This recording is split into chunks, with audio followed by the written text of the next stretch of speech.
اے کاش آج کے حکمرانوں تک عمر بن عبدالعزیز کی یہ بات کوئی پہنچا دے.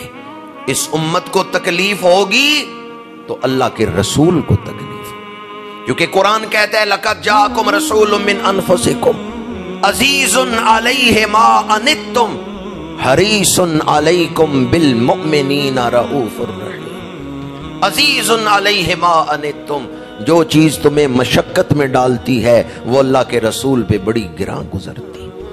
حضرت عمر بن عبدالعزیز نے کہا میں کڑے امتحان میں، بڑی مشکل آزمائش میں ڈال دیا گیا ہوں. یہ امت حضور کی امت ہے، اس امت کو تکلیف ہوگی تو اللہ کے رسول کو تکلیف ہوگی. میں اس لیے رو رہا ہوں کہ پروردگار میری مدد کرنا تاکہ میں حضور کو خوش کرنے کا باعث بنوں. یا اللہ مجھے ایسے فیصلے کرنے کی توفیق دینا جس سے تیری رضا حاصل ہو، تیرے محبوب کی رضا حاصل. پھر یکدم زندگی کیسے بدلی. ایک دفعہ آپ منڈی میں گئے کپڑوں کا سودا کرنے کے لیے، تو ایک سوٹ آپ نے، یہ خلیفہ بننے سے پہلے کی بات ہے، 3000 درہم میں خریدا. کتنے میں؟ اور خلیفہ بننے کے بعد صرف 3 درہم کا کرتا پہنا ہوا ہے. کہاں وہ 3000 درہم کا لباس پہننے والے عمر بن عبدالعزیز، اور کہاں صرف 3 درہم کا کرتا پہنا. خلیفہ بننے سے پہلے کپڑوں کا حساب ہی نہیں، ایک دفعہ سوٹ پہن لیتے دوبارہ نہیں پہنتے. اور خلیفہ بننے کے بعد صرف 2 سوٹ ہیں، ایک پہن لیتے ہیں، ایک دھونے کے لیے اتارتے ہیں، ایک پہن لیتے ہیں، ایک رکھا ہوئے، باقی سارے کپڑے فروخت کر دیے، پیسے بیت المال میں جمع کرا دیے، اپنی ذاتی سواریاں سب بیچ دیں، پیسے بیت المال میں جمع کرا دیے. حضرت عمر بن عبدالعزیز جیسے بدلے ہیں نا، زمانہ حیران ہے، مورخ حیران ہے. یوں اللہ کرم کرے تو بدلنے والے بدلتے ہیں.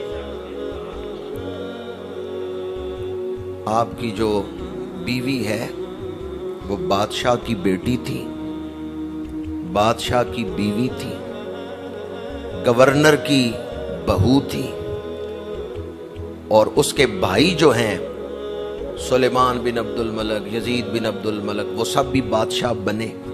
تو سارے رشتے اس کے کس کے ساتھ تھے؟ بادشاہوں کے ساتھ.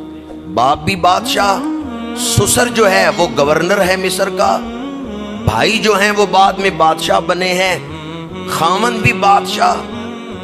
اس قدر ناز و نعم میں پلی ہوئی بیٹی فاطمہ اس کا نام ہے. حضرت عمر بن عبدالعزیز نے کہا فاطمہ اب نوکرانیاں نہیں ملیں گی، اب مسلمانوں کے امور ہمیں سونپے گئے ہیں، اب گھر کے کام ہم نے خود کرنے ہیں. ایران سے ایک وفد آیا ہے دمشق، حضرت عمر بن عبدالعزیز سے ملنا ہے. اس وفد میں ایک عورت بھی تھی جو آپ سے ملنا چاہتی تھی. وہ آپ کے گھر کے اندر داخل ہوئی تو اس نے کیا دیکھا کہ ایک شخص مٹی کا لیپ کر رہا ہے اور ایک عورت مٹی پکڑا رہی ہے، برتن میں گوندی ہوئی مٹی پکڑا رہی ہے اور مرد مٹی لگا رہا ہے. تو وہ ایرانی عورت جو آئی تھی وہ حیران ہو کے کہتی ہے کہ تم اس مرد سے پردہ کیوں نہیں کرتی، تم اس کے سامنے چہرہ کھول کے کھڑی ہو اور مٹی پکڑا رہی ہو، یہ تمہارا کیا لگتا ہے؟ تو اس عورت نے کہا یہ مسلمانوں کے خلیفہ عمر بن عبدالعزیز ہیں، میں ان کی بیوی ہوں. کچے مکان ہوتے تھے تو آپ پھر کچے مکان میں رہے ہیں، محل چھوڑ دیا ہے. کیسی بیوی آپ کی محل چھوڑ کے کچے مکان میں رہنا پسند کیا ہے، اور آپ اپنے ہاتھ سے لیپ کر رہے ہیں، اور آپ کی بیوی جو ہے وہ مٹی کی لپائی میں آپ کی مدد کر رہی ہے.